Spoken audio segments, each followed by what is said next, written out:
Hi, welcome to week 1, session 3 in the religious quest. And so what we're looking at this session is we hear a lot of talk about the United States being a Christian nation. And we will have done already the survey data, the religious landscape data, looking at the landscape of the United States and different differences across different regions and where you're from. And we're also looking at the religious knowledge quiz. So we've already done that. And so really we're going to talk about this session is the United States a Christian nation? And what does that question really mean? And so there's a couple of different ways you can answer that question. And so we're going to dive into that. So right across the street from campus, we have another church. There's a chapel on campus. If you walk through downtown Raleigh, you bump into churches left and right.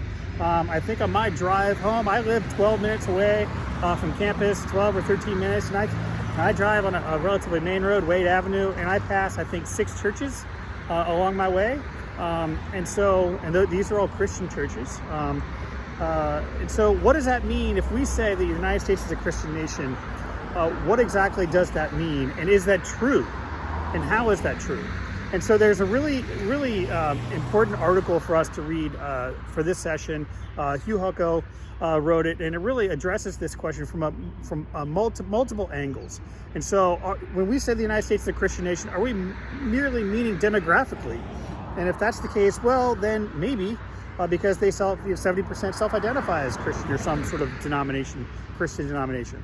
Do we mean it's ideologically, are we a Christian nation? Are we a Christian nation at the founding? And so all of these questions and how you say this Christian, quote unquote, Christian nation, especially with an election year in 2022, you're going to hear this bandied about a lot. It's like, we are a Christian nation, or we are we are a nation of Christians. And so you're going to hear this a lot, especially coming up with the battle over the Supreme Court, the leaking of the Roe v. Wade ruling, or at least the first draft of the ruling.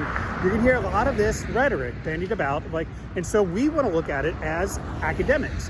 What do people mean when they say that, and is it true?